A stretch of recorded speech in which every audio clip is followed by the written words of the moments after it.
जी, तो 7 तारीख के एनकाउंटर के बाद जब ये स्लिप किया था तो उसके बाद से हमारा सर्च ऑपरेशन इस पूरे जंगल एरिया में लगातार जारी था, जिसमें एक बारी और इसके साथ कांटेक्ट हुआ और इसी दौरान 3 हाइड आउट भी बस्ट किए गए। आज फिर एक स्पेसिफिक इनपुट आई हमारे पास 1 बजे के करीब, पटेतर गांव पड़ता है बिलावर में, वहां से कि ये एक घर में है और इसने कुछ सिविलियंस को हॉस्टेज भी बना रखा है। हमने अपनी पार्टी को इमीडिएटली वहाँ पे मूव किया और हमारे जो सीआरपीएफ और आर्मी थी वो भी हमारे साथ कॉर्डन के अंदर थी। फिर एक छोटी सी जेकेपी की जो हमारी पार्टी थी, उन्होंने एक बहुत ही बहादुरी का एग्जाम्पल सेट करते हुए उन्होंने पहले सिविलियंस को वहां से इवैक्यूएट किया और सीधा अंदर उस घर के अंदर पहुंच गए।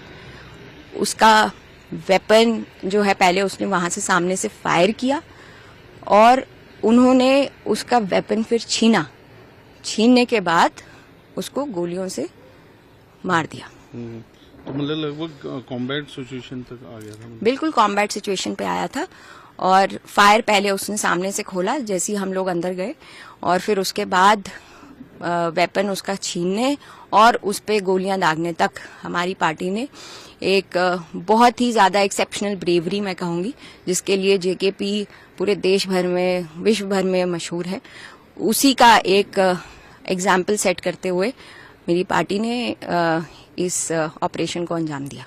तो काफी लंबा 7 तारीख आप कह रहे हैं शुरू हुआ, मतलब उस टाइम भी एनकाउंटर हुआ था, तो कुछ दिन पहले भी बहुत बड़ा सर्च ऑपरेशन चला इतने दिनों। जी बिल्कुल, काफी बड़ा सर्च ऑपरेशन चला जिसमें हमारी सारी एसओजी की पार्टीज, हमारे सीआरपीएफ और आर्मी के जवान हमारे साथ उस सर्च ऑपरेशन, कॉम्बिंग ऑपरेशन में हम लोग कंधे से कंधा मिला के चल रहे थे और उसी का नतीजा है कि हमारे जितने भी सिविलियंस यहाँ पे वो हमारे साथ हमको खबर दे रहे थे और आज भी एक इतनी स्पेसिफिक खबर आई और ये ऑपरेशन सक्सेसफुल हो पाया। मैम अभी क्या डिटेल्स है, कौन है ये एक बहुत ही ड्रेडेड आतंकी जो कि 2024 से इस एरिया में एक्टिव रहा है।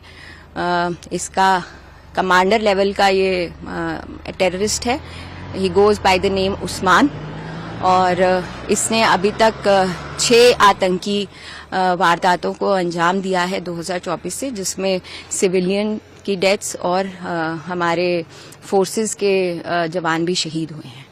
कौन सी ऑर्गेनाइजेशन है?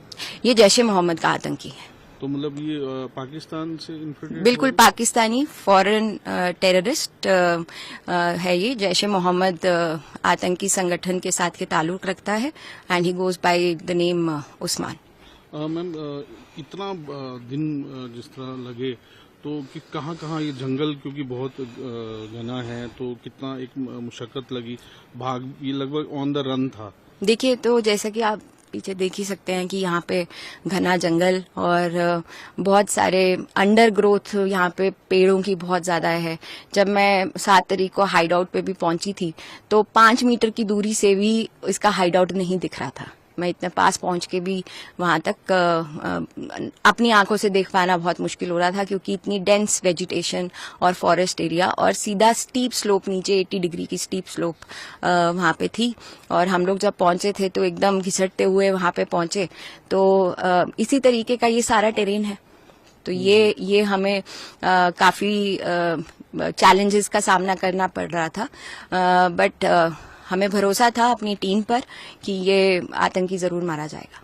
हाइड आउट्स के बारे में आपने बताया, हाइड आउट से क्या क्या मिला और कितने हाइड आउट थे और क्या इसकी मोडस ऑपरेंडी थी? ऐसे हाइड आउट्स में छुप के रहता था जंगलों में? जी बिल्कुल, हाइड आउट्स ये बनाता था और उसी में छुप के रहता था। इसका मतलब मोडस ऑपरेंडी ये रहता था कि कोई ऐसा एरिया ढूंढे जिसमें आसपास कोई घर ना हो और डेंस वेजिटेशन और फॉरेस्ट एरिया हो और इसकी नजर नाले पे रहे। और हम लोगों के लिए नीचे से ऊपर चढ़ना या इसको आमना सामना करना नीचे से ऊपर चढ़ के, उसके अंदर ये अगर हम करने की कोशिश करें तो ये अपनी फिराक में रहता था कि अगर ऐसा कुछ हो तो ये हमें कैजुअल्टी दे, पर हमने ऐसा किया नहीं। पिछली बारी के ऑपरेशन में भी हम लोग रोल डाउन होके नीचे पहुंचे थे, बट वो अगेन बहुत ज्यादा घना जंगल, डेंस अंडरग्रोथ एंड नीचे बिल्कुल स्टीप स्लोप थी, जिसकी वजह से ये रात के अंधेरे में भाग खड़ा हुआ था।